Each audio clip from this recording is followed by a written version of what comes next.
በአሜሪካና ኢራን መካከል ያለው ውጥረት አነጋጋሪ ስለመሆኑ፣ ኢራን ተደራዳሪዎችን አልክም ስለማለቷ፣ ከ1 ሚሊዮን በላይ ዜጎች በእስራኤል ላይ እርምጃ እንዲወሰድ ስለመጠየቃቸው፣ የአሜሪካውያን ሳይንቲስቶች በድንገት መሰወርና ሞት ድንጋጤ ስለመፍጠሩ፣ ዩሮቦንድ አበዳሪዎች መንግስትን ሊከሱ ስለመሆኑ፣ የዘረፋ ወንጀል በመፈጸም የተጠረጠረው ግለሰብ በቁጥጥር ስር ስለመዋሉ። ሰላም ጤና ይስጥልን። ከብርሃን ቲቪ እነኚህን ዜናዎች እንነግራችኋለን። ዜናና ዝግጅቶቻችን በየዕለቱ በፍጥነት እንዲደርሷችሁ ገጻችንን ሰብስክራይብ፣ ላይክ፣ ሼር፣ ኮሜንት እንድታደርጉ እንዲሁም የማንቂያ ደውሉን እንድታበሩ በአክብሮት እንጋብዛለን። በአሜሪካና ኢራን መካከል ያለው ውጥረትና የኢስላማባዱ ድርድር አነጋጋሪ ሆኗል። የአሜሪካ ተደራዳሪዎች ከኢራን ጋር የሰላም ውይይት ለማድረግ ሰኞ ዕለት ምሽት ፓኪስታን ኢስላማባድ እንደሚገቡ ፕሬዝዳንት ዶናልድ ትራምፕ ተናግረዋል። ኢራን የአሜሪካ የባህር ላይ እገዳ እስካልተነሳ ድረስ የሆርሙዝ የባህር ወሽመጥ ዝግ ሆኖ እንደሚቆይ ካሳወቀች በኋላ የሚደረገውን ውይይት በማስመልከት በማህበራዊ ትስስር ገጻቸው መልእክት ያሰፈሩት ፕሬዝዳንት ትራምፕ ኢራን ስምምነቱን ካልተቀበለች አሜሪካ በኢራን የሚገኙ የኃይል ማመንጫዎችና ድልድዮችን እንደምታወድም ዝተዋል።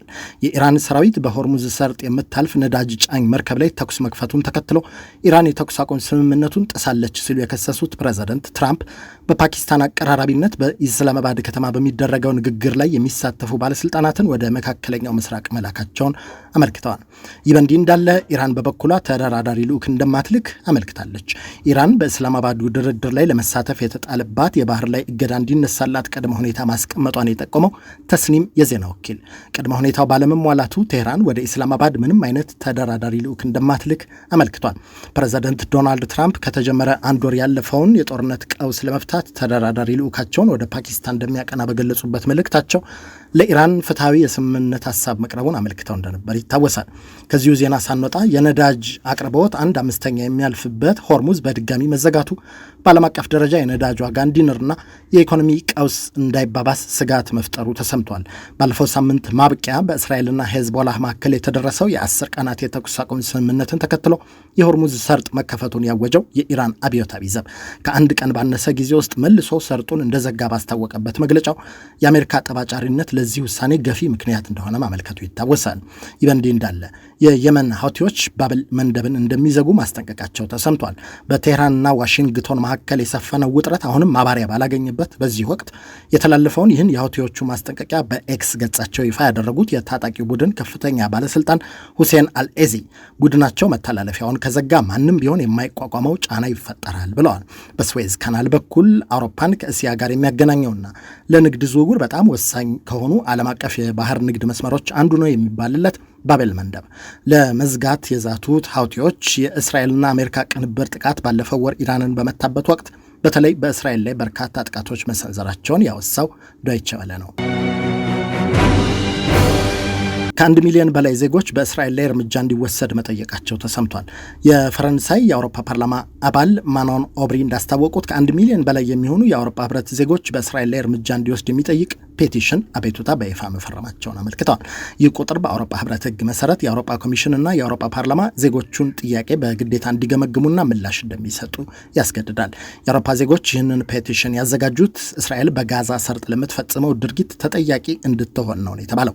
የዜጎቹ ዋና ጥያቄም በአውሮፓ ህብረትና በእስራኤል መካከል ያለውን የሁለትዮሽ የንግድና የፖለቲካ ስምምነት ሙሉ በሙሉ ይታገድ የሚል ነው።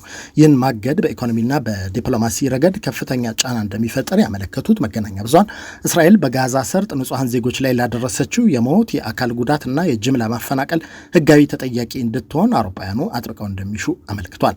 ሆስፒታሎችን፣ የህክምና ተቋማትና መሰረተ ልማቶችን ጭምር ማውደም በዓለም አቀፍ ህግ መሰረት የጦር ወንጀል እንደመሆኑ ይህ ድርጊት እንዲቆምና ለተፈጸሙት ድርጊቶችም ቅጣት እንዲተላለፍ ጠይቀዋል። በአጠቃላይ ህብረቱ ከእስራኤል ጋር ያለውን ግንኙነት እንደገና እንዲገመግምና የሰዎች መብት በሚጣስበት ጊዜ ዝምታን መምረጥ እንደማይገባው የገለጹ ሲሆን ይህም በህብረቱ ውጫዊ ግንኙነት ላይ ለውጥ ያመጣል ተብሎ እንደሚጠበቅ ተጠቅሷል። እነዚህ 1 ሚሊዮን ሞልተዋል የተባሉ ፊርማዎች ለህብረቱ አመራሮች የዜጎችን ስሜት የማንጸባርቁ የማንቂያ ደውል ናቸው እየተባለ ነው። ህብረቱ ለዜጎች ጥያቄ ምላሽ ሲሰጥ የፖለቲካና የኢኮኖሚ ግንኙነቱን እስከምን ደረጃ ሊቀንስ ብሎም እስራኤልን ምን ያህል እርማት እንደሚሰጣት መላው ዓለም በጉጉት ይጠባበቀዋል ተብሏል። አሜሪካውያን ሳይንቲስቶች በድንገት መሞትና መሰወራቸው ከፍተኛ ድንጋጤ መፍጠሩ ተሰምቷል።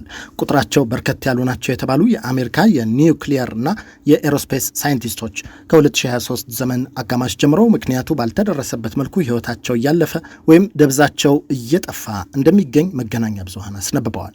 ከ2 እና 3 ዓመታት ወዲህ በአሜሪካ እጅግ ምስጢራዊ በሆኑ ብሔራዊ ጉዳዮች ላይ ሲሰሩ ነበር የተባሉት 10 ከፍተኛ ሳይንቲስቶች በድንገት መሞታቸውን ያስነበቡት መገናኛ ብዙሃኑ ጉዳዩ የውጭ ሀገራት ሴራ ወይም ኦፕሬሽን ሊሆን እንደሚችል የሚያሳዩ ምልክቶች እንደተገኙ ጠቅሰዋል። የአሜሪካ ምክር ቤት አባላትም ለፌዴራል ምርመራ ቢሮው ጥሪ ቢያቀርቡ በሳይንቲስቶቹ ላይ ያጋጠመ የተባለውን ጉዳይ በተመለከተ የምርመራ ቢሮው ኤፍቢአይ መረጃ ለመስጠት ፈቃደኛ ለመሆኑ ጉዳዩን ይበልጥ አሳሳቢ እንዳደረገው ጠቅሰዋል። ይህንኑ በተመለከተ ለቀረበላቸው ጥያቄ በሰጡት ምላሽ ምርመራ እንደሚደረግ ቃል የገቡት ፕሬዚደንት ትራምፕ የተከሰተው ነገር ድንገተኛ አጋጣሚ ብቻ እንደሆነ ተስፋ አደርጋለሁ ማለታቸው ተሰምቷል።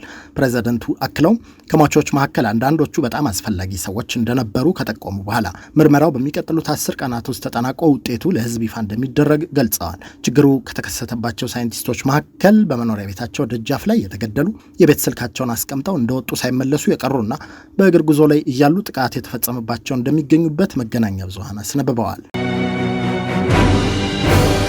ዩሮቦንድ አበዳሪዎች መንግስትን ሊከሱ መሆኑ ተሰምቷል። የኢትዮጵያ ዩሮቦንድ አበዳሪዎች ቡድን መንግስት ያልከፈለውን የ$1 ቢሊዮን ዕዳ በተመለከተ ክስ ለመመስረት የሚያስችላቸውን የህግ ሂደት በይፋ መጀመራቸው ተዘግቧል። ብሉምበርግ ለጉዳዩ ቅርበት ያላቸውን ምንጮች ዋቢ አድርጎ እንደዘገበው የኢትዮጵያ አድሆክ የቦንድ ባለቤቶች ኮሚቴ አባላት በእንግሊዝ ፍርድ ቤቶች ክስ ለመመስረት ማቀዳቸውን የሚገልጽ የቅድመ ክስ ማስጠንቀቂያ ደብዳቤ ባለፈው ሳምንት ለኢትዮጵያ መንግስት ልከዋል ተብሏል። ስማቸው እንዳይጠቀስ የጠየቁ የመረጃው ምንጮች እንዳሉት ከተባለ መንግስት ደብዳቤው እንደደረሰው ለማሳወቅ 14 ቀናት ጊዜ ገደብ ቢኖረው የጊዜ ገደቡ መቼ እንደሚጀምር በዝርዝር አላብራሩም ሲል ዘግቧል። ብሉምበርግ ኢትዮጵያ በታህሳስ ወር 2016 መክፈል የነበረባት የ$33 ሚሊዮን የዩሮቦንድ ወለድ ክፍያን ሳትፈጽም መቅረቷን ተከትሎ በይፋ ዕዳቸውን መክፈል የማይችሉ ዲፎልትድ አገራት ተርታ መመደቧ በዜናው ላይ ለትውስታ ተጠቅሷል። የዘረፋ ወንጀል በመፈጸም የተጠረጠረው ግለሰብ በቁጥጥር ስር መዋሉ ተሰምቷል። የኢትዮጵያ ፌዴራል ፖሊስ በውጭ ሀገራት ዜጎች ላይ በተለምዶ ሿሿ ተብሎ የሚጠራውን የዘረፋ ወንጀል ፈጽሞ ተደብቋል የተባለው አማኑኤል ኢያሱ ወልዴ የተባለውን ተጠርጣሪ በቁጥጥር ስር እንዳዋለው አስታውቋል። ተጠርጣሪው የትራንስፖርት አገልግሎት ሰጪ በመምሰል በተከራየው ተሽከርካሪ ሚያዝያ 4 ቀን 2018 ለቱሪዝም ወደ አገር ቤት የገቡ የሳዑዲ አረቢያ ዜጎችን ከቦሌ ዓለም አቀፍ አየር ማረፊያ ወደ ቂርቆስ ክፍለ ከተማ ወረዳ 3 በተለምዶ መስቀል ፍላወር ተብሎ የሚጠራው አካባቢ ለማድረስ ይስማማል። በቦታው እንደደረሰም ቅድሚያ እናንተ ወረዱ ብሏቸው ልክ እንደወረዱ በፍጥነት ተሽከርካሪውን በማስነሳት ሻንጣዎቻቸውና ሌሎች ቁሳቁሶቻቸውን ይዞ በማምለጡ ፖሊስ ባደረገው ክትትል በቁጥጥር ስር እንደዋለው ገልጿል። የኢትዮጵያ ፌዴራል ፖሊስ የትራፊክ ቁጥጥርና አደጋ ምርመራ መምሪያ አመራርና አባላት መረጃው እንደደረሳቸው ዘመናዊ ቴክኖሎጂዎችን መጠቀም ባደረጉት ጠንካራ ክትትል ግለሰቡ ከቦሌ ድልድይ ወደ ቦሌ አየር ማረፊያ በሚያስገባው አደባባይ ድርጊቱን ፈጽሞ የተደበቀውን ተጠርጣሪ ከነመኪናው በቁጥጥር ስር አውለው የወንጀል ምርመራው እንዲጣራበት ለቂርቆስ ክፍለ ከተማ ላንቻ ፖሊስ ጣቢያ ማስረከባቸውን የኢትዮጵያ ፌዴራል ፖሊስ በይፋዊ የትስስር ገጹ አመልክቷል። ፖሊስ በወቅቱ የተዘረፉ ሻንጣዎችና ሌሎች ቁሳቁሶችን ለተጎጂዎቹ ለማስመለስ ጥብቅ ክትትልና ቁጥጥር እያደረገ እንደሚገኝ ተገልጿል። የየዕለት ዜናና ዝግጅቶቻችን በፍጥነት እንዲደርሷችሁ ገጻችንን ሰብስክራይብ፣ ላይክ፣ ሼር፣ ኮሜንት በማድረግ እንዲሁም የማንቂያ ደውሉን በማብራት አብራችሁን እንድትሆኑ በአክብሮት እንጋብዛለን። ጤና ይስጥልን።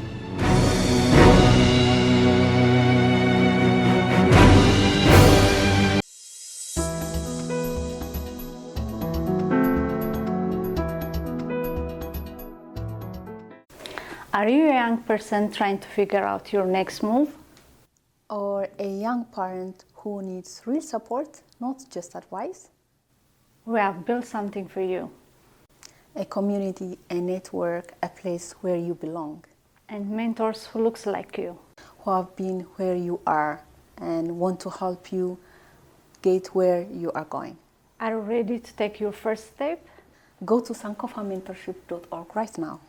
Hit the Get Involved button and you can become a mentee, become a mentor, or involve as a volunteer. And let's build your future together. See you inside!